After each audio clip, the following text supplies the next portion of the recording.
Hey guys, so we are in the cabin of a Proton X90. I know it's not something I do much on my channel, reviewing passenger cars. Not that I don't like passenger cars, it's just that I don't have that wide of experience with cars like this. You know, the things that people look for in a passenger car, it's better expressed or explained with people who have a lot of experience touching many of these cars, like Bobby and Con and Chris. You know, I tend to reserve most of my comments for, you know, performance cars, sports cars. Not because I'm a snob, because I do own them, I daily them, I drive them around often. So I tend to talk about things that I think an enthusiast driver will look for. But when it comes to segments like this, it's more than just the driving. In fact, driving is not one of the most important parts of it. It's the, you know, the connectivity, the interior, etc.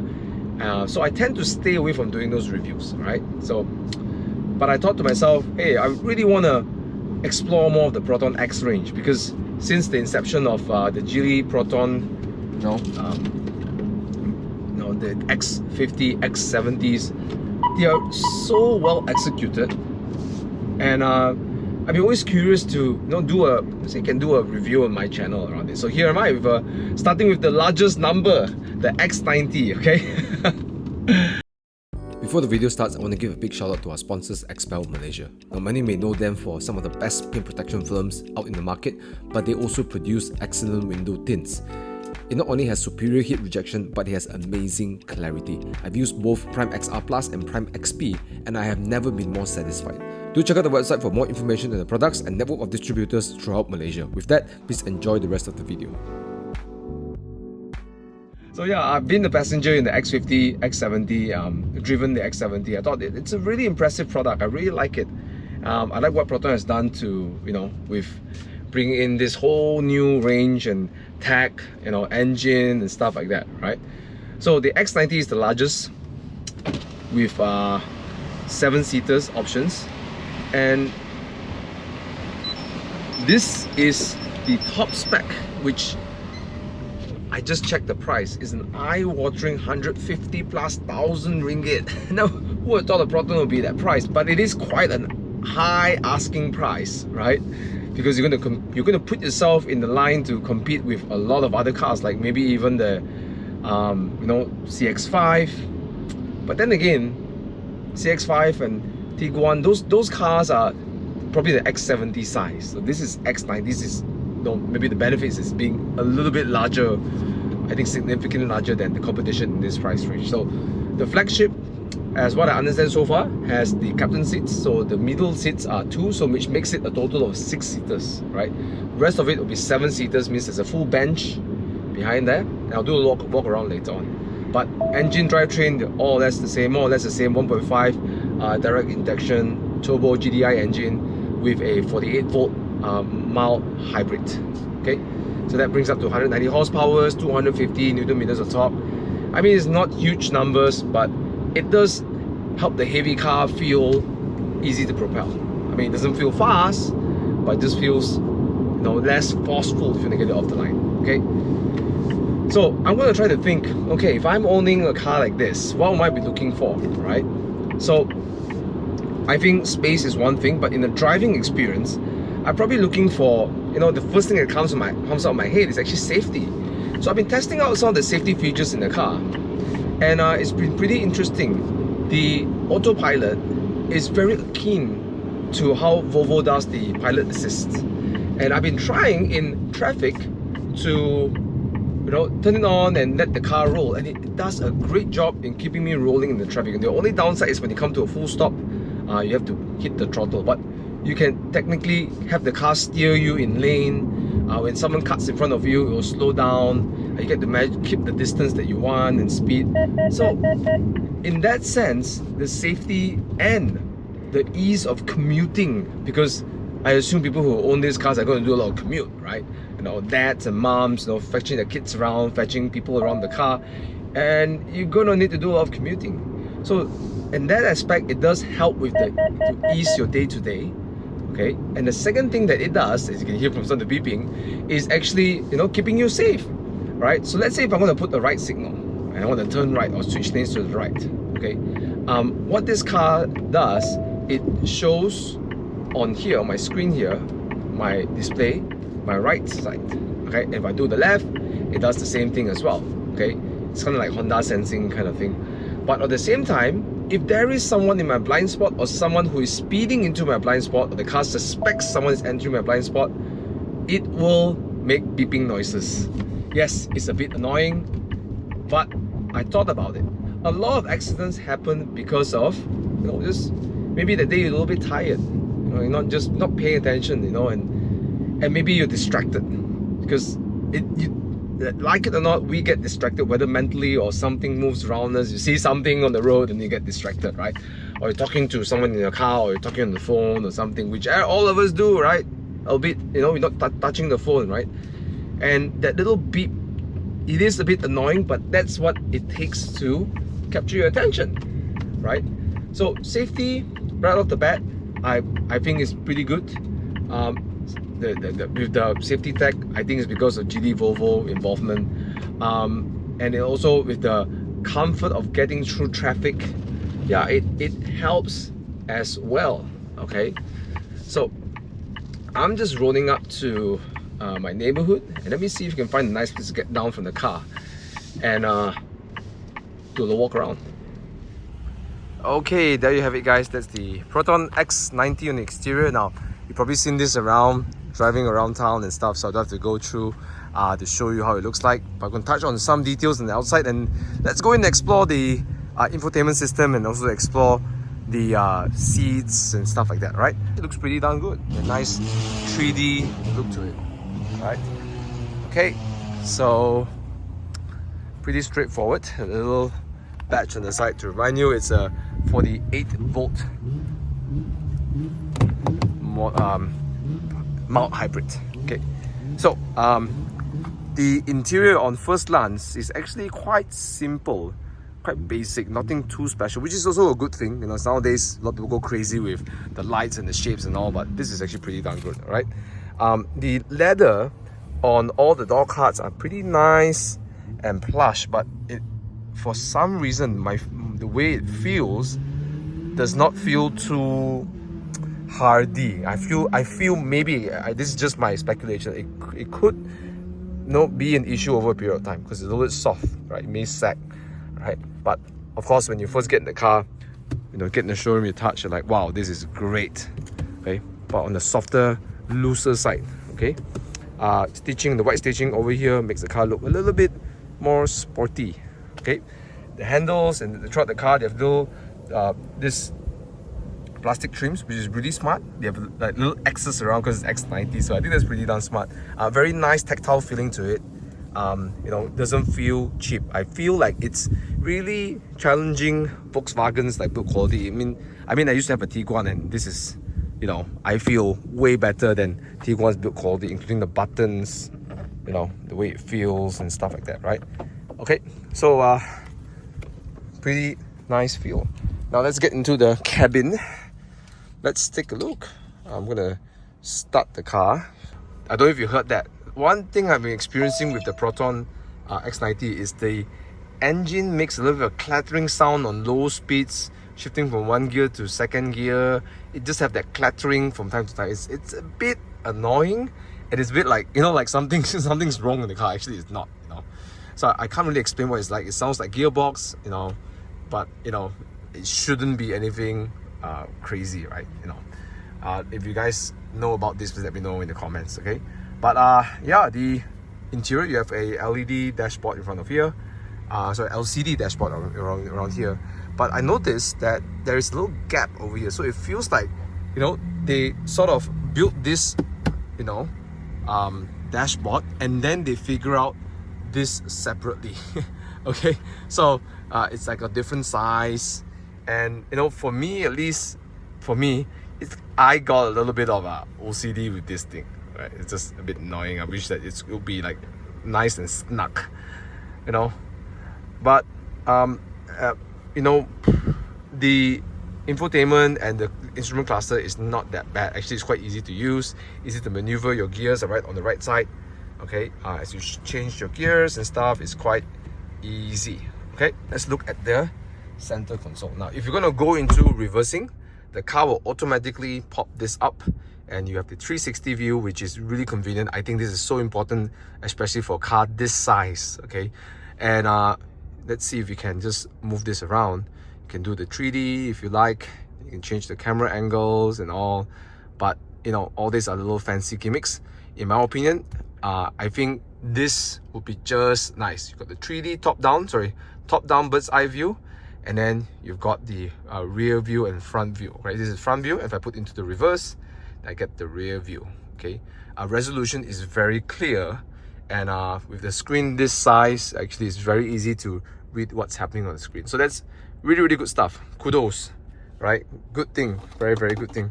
Okay, center console, you got little X thing going on again, right? You got a gearbox, which again reminiscent a bit of Volvo, right? You gotta move it twice to get to R, and then you can move it to N and then move it to D, right? So you can't just go straight to D, right? So it reminds me of a Volvo gearbox. You know, not all too a bad thing, just you gotta adjust, you know, you have to move twice before you drive. Okay, the drive mode is here, and as you change it, right, you got a little fancy, you know, graphic on the screen. Not bad, I like it. Comfort and sport. I think this is just have to do with the steering, maybe the throttle response and stuff like that. Okay, few things for that's important, small but important. The moment you press the park, it automatically sets up the handbrake. So let's see if I'm going to go D. I'm going to roll my car forward a little bit, okay, and then I'm going to press P. It activates the handbrake as well. So it's very important. I know some cars you got to pull your handbrake and then you got to press your P button. This one you press P, it gaudims everything. It does make sense, you know, in the long run, because otherwise you feel the whole thing like jerk onto the gearbox. Not a nice feeling. Even my countryman does that. If I put it in P and then I forget to turn on the gearbox, the whole car like crunch on the gearbox. It's really cringe. Aircon selection, all are actual buttons, nice tactile feeling. Okay. Now, again, I love this because again, you don't have to play with the screen to get to your aircon speed and your aircon temperature. Okay, so all can be done over here. Kudos, right? And when it comes to USB ports, this car is full of it. We have the charging port for USB, normal one. We have a wireless charging over here. Okay, and I believe this is the glove box, and it's super deep. As you can see, this box can still go inside here, and you got a lot of space over here. Right, talking about the glove box, okay, cup holder. Talking about the glove box, take a look at this. It's actually a floating panel, which is really nice. Okay, so you can put your stuff over here. Okay, just give you an additional storage space. Let's jump onto the rear seat and explore a little bit of the rear seat space before you go back and play with the infotainment system. Okay, opening nice and wide with the captain seats. Now this seats, in first impression, looks pretty nice. Let's see how it feels. Alright, so the seats are pretty okay, and you can adjust as you would expect. You can lean backwards. Okay, yeah, it's actually not bad. Alright, I got a lot of leg space, and the head rest is pretty comfortable, and now with the panoramic roof, it makes the place feel larger than it should. Right, so the rear seat is a nice place to be. Okay, and also this rear seat, I suspect, is also built ready for, you know, fetching people around as well. So take a look at this. Right, you have this, so you can move this up and down. The driver can do that, or someone in the rear seat can actually do this to get the rear seats up and moving, so you get more space for the passenger. Right, so it's like driver ready as well. Okay, not bad. So again, a lot of rear seats space, but when it comes to the rear seat, I feel like the because of the contour that comes up over here, it kind of lifts the leg up in the end, and it doesn't feel, I mean, over a long distance, it may feel a bit tiring for, you know, your hips, you know. So that's just a minor thing, but otherwise the actual seat is not that bad, right? So the rear, you get to adjust your own aircon over here. Really smart USB-C, USB again, lots of connectivity. Now, do they have the side B pillars? Oh no, they don't, but they have the aircon up here. This is very important for a large car. You don't want to be controlling the aircon in front, you know, for yourself behind here. So this helps keep the rear passenger, you know, cooling themselves, not disturbing the front passenger, right? Okay, and this, by the way, are ventilated seats. Okay, yes, so the ventilated seats is available on the Flagship for the front seats and also for the rear seats. What do you think, folks? Pretty good stuff, yeah? Right? Ooh, yeah, pretty good on a hot day. Today's a little bit cloudy, so I'm gonna leave that be. Okay, so let's proceed on to the last seat, because if you're gonna get a Proton X90, you probably want to use the last seat. Okay, so this is the last seat. It's not awfully huge, you know, but I'm an adult. I can sit pretty well, but if you look at my legs, they are not resting on top of this. So again, on a long distance journey, this could be a little bit tiring. Maybe this will be okay for 1-2 hours, but if you're going to say cross country, this is going to be really tiring, and you end up probably putting your leg in front over here, you know, just to stretch it out. Okay, but if I do that, then my friend here can't do that. Okay, but I guess for kids it should be fine. We got USB over here to keep your kids' phones, you know, charging. It fits a nice, you know, soft drink over here behind here as well. You know, got a nice place to put your phone as well. All right. Overall, the rear seat is actually, I wouldn't say it's adult. Won't be as comfortable as the CX-8 or, you know, but it's actually big enough. And in my surprise, I feel it's larger than the Santa Fe. Okay. Now let's go to the front and check out the infotainment system. Okay, back into the infotainment system, and I want to continue on talking about two important things, I believe, someone who owns a car like this, right? So when it comes to you know, day-to-day driving, you know, ease of driving, and also safety. All right, so let's look at some of the functions. Now, first of all, it's the screen is pretty responsive to touch, so you can just swipe around. Graphics are great. It's really accurate as well. Okay, so I'm going to go straight. Normally when you turn it on, it goes in vehicle, but if you want to talk about the safety system, let's go into the ADAS side. Right, there you go. And there are a lot of warnings that come from the car, and some people will feel a bit annoyed by it. You can always change it, but for me, I think it's not a bad thing. Now, the first one is traffic sign information. It tells you, it gives you a warning on the speed limit, gives you a reminder over here, like you can see as so 30, because in my neighborhood there is actually a little sign says 30, so it picks it up, right? So it's pretty accurate. Okay, so if you don't like all that, you can actually turn it off. You can turn off the warning if you like to. All right, but I think that's a bit annoying, so I can keep that off, right? There is also the rear, as you can see.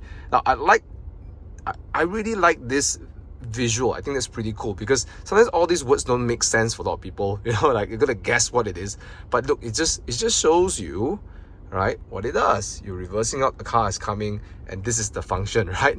Okay, so there's sound, lane change assist, cross traffic alert, which is likely the blind spot detector, right? I'll probably keep it on because it's a big car, and you know, as people commute, it do get tired from time to time, right? Okay, door open warning system, what's that? Okay, or means if someone left the door open, I definitely want to keep that on. I don't know why it's even an option. You should alert when it shouldn't be an option, right? Autonomous braking, this is actually pretty good, and you can choose the sensitivity. I would choose medium. Okay, and this one is pretty interesting. I'll show you something about the cruise control. Now here you have two. You have ICC, Intelligent Cruise Control, which helps you keep a distance and a speed between 0 to 150. Okay, and the other one is, now this one is the steering control, keeping you in lane, and the other is the adaptive cruise control, which doesn't. I don't know why you need to have a selection of both. I think this is just right, but I don't know why it's there. Let me know in the comments below, why do you think there's two different ones, right? Let's see what else we can explore. The last one would be the lane keep assist, right? Okay, some people don't like that the car intervenes or gives you an alert when you're veering off the lane. I personally think it's not a bad thing. Okay, so if you so choose to keep it on, you can. You can have warning only, which makes the noise. You can have departure prevention, or you have the centering control. Again, the graphic really describes to you what you're choosing, so I think that's pretty smart. Okay, So that's the safety function. But basically, you can also control the cockpit from here, right? You control the sound, display, right? Talk about even wireless charging, okay? Whether you want to turn it on or not, because some people want to use this without the wireless charging, you can turn it off as well, right? Pretty smart, okay? But yeah. Alright, so trunk opening is here, right? It doesn't have that big push kind of thing, just that click opens, and there you go. Here is our boot space, and by logic it should be, oh no, I gotta use both my hands, so just take a look. Okay. Oh.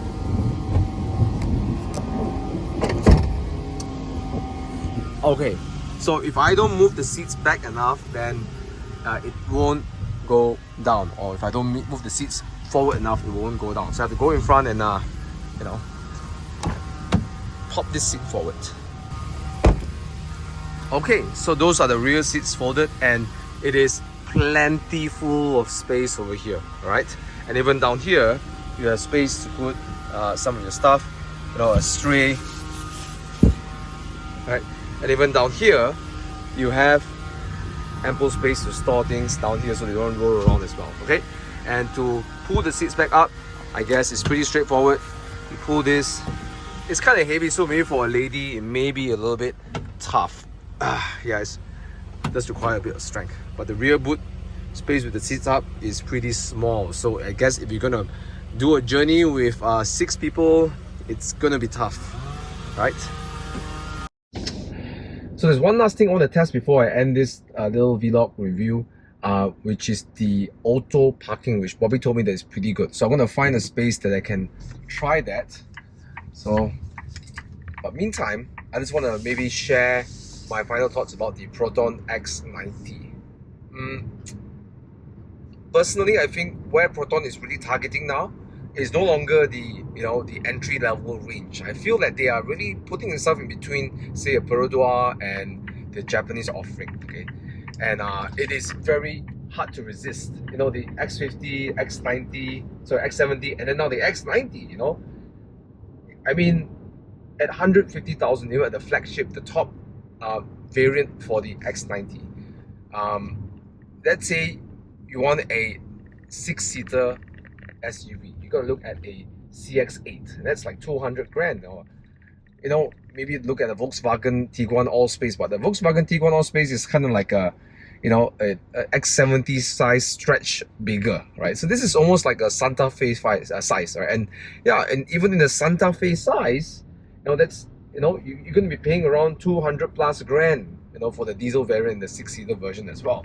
And I think the cheapest is 170. So, you know, this car does have a very competitive price range, and it doesn't feel cheap. It doesn't feel like it's the bottom of the barrel. The lane keep assist, the infotainment, everything feels like it's been done properly, and that's the thing. It feels like it's a well put together thing. Put aside the whole premium thing, it's just well executed. And you know, for 150,000 ringgit, I can't really complain. You know, I'm sure I got these little things that I complain about, the screen being there, blah blah blah, but it's not a big deal, right? Handling, I mean, it's not great, as in like it's nippy and stuff. It's not like, whoa, sports car, but no, it's intuitive. You know, you turn, the car goes, sure you can feel its weight, but it never feels sloppy, right? It feels like the tail follows the front pretty darn good. The rear axle is always very obedient and very communicative. But the right feels a little bit more like a Volkswagen-ish, you know, more secure on the ground, a little bit more hard and stiff, but I wouldn't say it's uncomfortable. It tells you a little bit more, but inside that, you know, communication is that comfort, and I appreciate it. I really like how Proton has done the suspension tuning, right? I like the, you know, the more wafty kind of Japanese feeling, you know, more bouncy. You know, this is very, very good. Okay, so yeah, ticks all the boxes for me. I think it's a really, really, really well judged price, car, interior, infotainment, safety system with the Volvo-esque kind of like, you know, infotainment. Yeah. So now let's test the auto parking function. So let's find a spot that I can use this. So let's test how the auto parking works before we end the video. So we switch it on like such, and let's see if it works as I'm trying to get myself a nice hot latte in today's cold weather. Alright, or rainy weather. Okay, there you go. Okay, start parking. Okay, what's next? Okay, I let the car do everything. Steering moves. Okay, and it should go, right? Ooh, that didn't sound great, but it should be doing its work. Okay, it's not the fastest.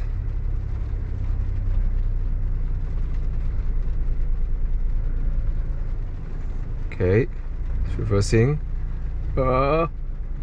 It's so weird. I don't want to get the car's coming from the side. Oh, okay. Okay. Please don't hit that car. Okay. Okay. Okay, it's not the fastest, as you can see, right? But you know, oh, that's not a nice sound. Okay, it's turning in. Oop. Oh, that was a bit jerky. Okay. Much later. And I can't open my door if you park me too close to this car. Oh, it's so weird. Okay, parking limit exceeded. I don't know what that means, but I'm inside my slot. There you go. After, I guess, a minute and a half. Well, that's it. Okay. So that's it, guys. That's my short little stint with the Proton X90. I guess it's pretty fun exploring all these little functions that are important for the day-to-day drivers. And yeah, if you let me know in the comment if you want me to do more videos like this, or if any car you want me to do, I can see if I can get a hold of those cars for you. But let me know in the comments what you think about the Proton X90 and also you know, the review style like this. Okay, thanks for watching, guys, and as always, keep it 100%. Love you guys, and peace out.